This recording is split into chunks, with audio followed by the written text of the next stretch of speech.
قال رسول اللہ صلی اللہ علیہ وسلم من صام رمضان ثم اتبعه ستا من شوال کان کصیام الدہر، رواہ مسلم۔ رسول اللہ صلی اللہ علیہ وسلم کا فرمان ہے کہ جس نے رمضان کے روزے رکھے اور پھر اس کے بعد شوال میں 6 روزے رکھے، اس کو پورے سال روزے کا ثواب ہے۔ رمضان کے مبارک مہینے کے روزے رکھنے کے بعد اگر شوال میں کوئی 6 روزے رکھ لیتا ہے تو اس کو پورے سال روزہ رکھنے کا ثواب اللہ رب العالمین عطا فرماتا ہے۔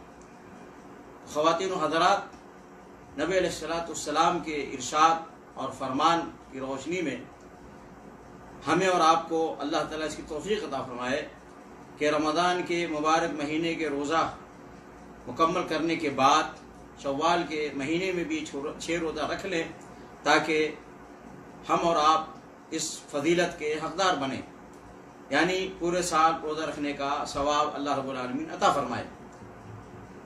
نبی علیہ السلام کا یہ فرمان ہے اور صحیح مسلم میں یہ حدیث ہے، اس لیے اس کو اہمیت دیں اور اس کا خیال رکھیں۔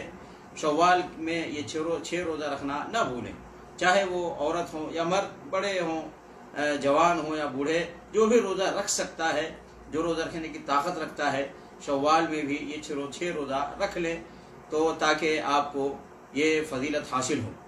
اب یہاں پہ ذہن میں رکھیں کہ شوال کے مہینے میں 6 روزہ رکھنا ہے۔ اب اس کی کیفیت کیا ہے؟ ممکن ہے کہ آپ کنٹینیو اور لگاتار ہی 6 روزہ رکھیں۔ مثلا عید کے دن تو روزہ رکھنا حرام ہے، لیکن عید کے بعد دوسرے دن سے آپ روزہ کنٹینیو 6 روزہ رکھ لیں، یہ بھی درست ہے۔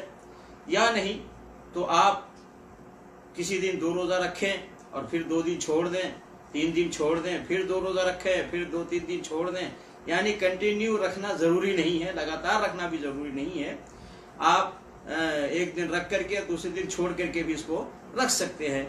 بہرکیف شوال کے مہینے میں 6 روزے پورے کرنے ہیں، یا تو کنٹینیو رکھیں یا یہ کہ چھوڑ کر رکھیں۔